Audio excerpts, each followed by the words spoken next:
Hey everybody, what is going on out there? So my name is James, and today I'm going to show you a few basics for the beginners when it comes to catching panfish. And what we're going to work on today is learning how to string up your fishing pole.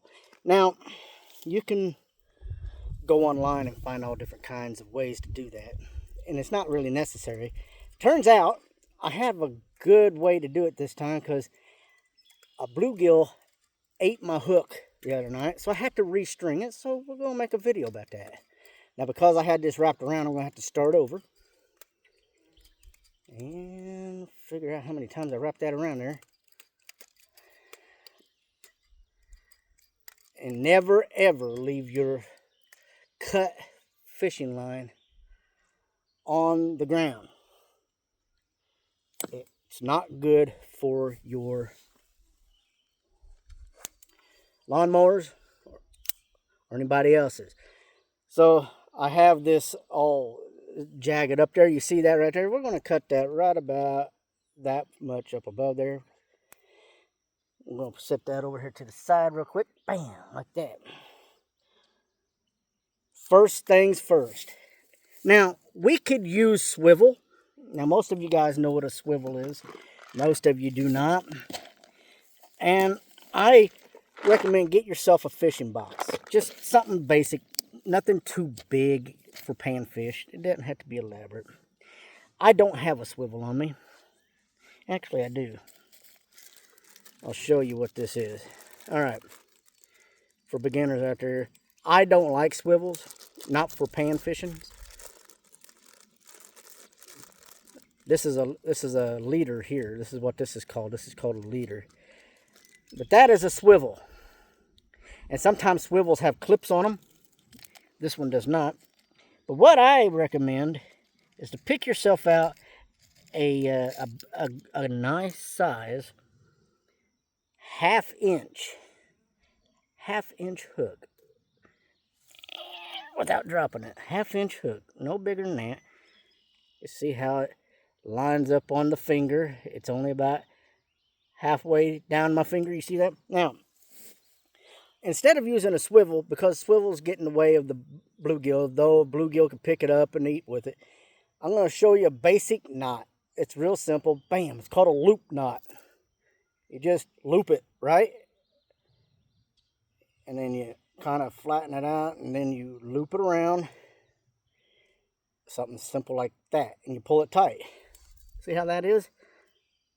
It's not too fancy, not too pretty, but I tell you what, because bluegill are not like aggressive enough to like shred your 8-pound test line, because you don't need much more than that for a bluegill or a sunfish, a green sunfish, what they call those shell breakers.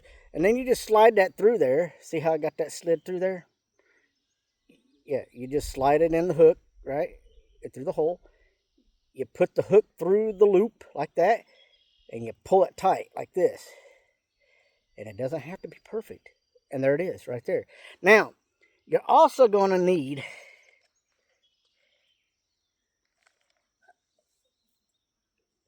lead sinkers. Now, some states don't let you use lead, and that's fine. Get the steel ones.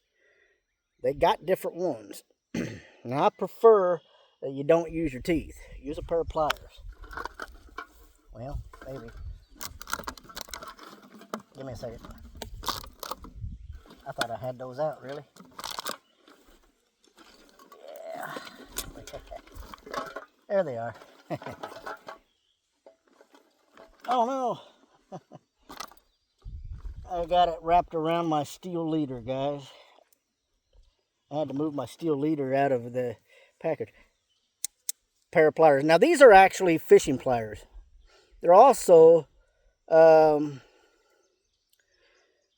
cutter pliers as well, but these are really good for fishing because you can stick in those holes just like that inside the hole, and you can clip it down like that. All right? Different sizes and everything like that. Now that's in place. That's not going anywhere. You don't have to like go dramatic with it. You don't have to do that. you get a half-size good one. As you can see, here's the bigger version of it. You see the different sizes. You don't need the big one, not unless you're going out for bass.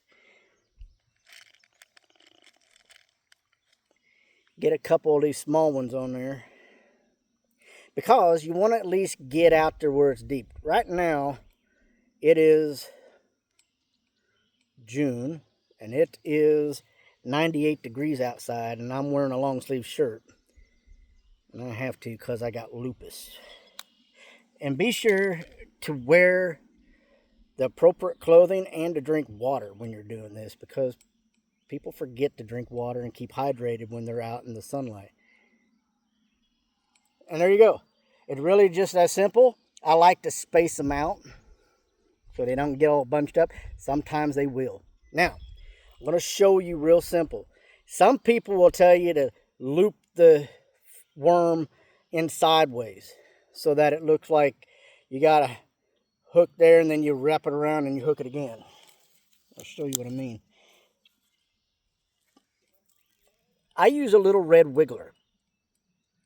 Cheap enough. They're about $5 a tub for $30 at Walmart. I like to shake him out real good, get him woke up. Wake up. There. Now some people will tell you, oh, they swear by it, to hook it like this, right? And then come back around and hook it again like that. Well, some of those bluegill ain't gonna eat that. They'll just pop it right off of the hook, and because they'll run with it. They'll grab onto a part of it and they'll run with it and they'll yank it off the hook. And then you'll have people that tell you that you just slide it from the head all the way down and you stop right here at the back section, have the worm all the way up here, leaving the hook exposed. It's not necessary. Not really. Honestly, you want to make the worm look natural as possible. So, you squeeze the head of it. Squeeze the head, about like that. Got him right there. Squeeze. And then you're going to poke him like this. Once he's in there, you can just slide him on the hook. You don't have to go all the way up with him, but you do want a good section of him on the hook. And this takes a little practice because the red wigglers are a little bit tough. Bam. Now, leave a little bit there, guys. Leave just a little bit of hook there. You see that much hook that's still exposed right there? That's all you need. And you want something like this. You want it to be able to move. You want that thing to look realistic so that the bluegill, sunfish, red ear, shell cracker, as some people call them, and the green sunfish. And there's a few others. Even crappie. And the bass. If they see something alive and it looks realistic and not fake, they'll go after it. Now, this is a real red wiggler. So what we're going to do, we're going to go down here. I'm going to put that in the water. Come with me. Now, of course, we are here at a local area in my county. It's called Red Wing Pond. Now, of course, you see, I got my bait.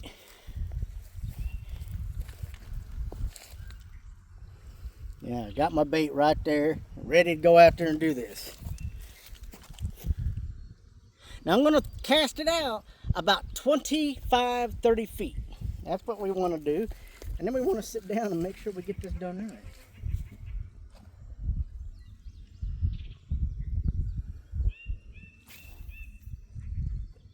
And that's a good cast right there. And what we're going to do is we're going to sit down right here.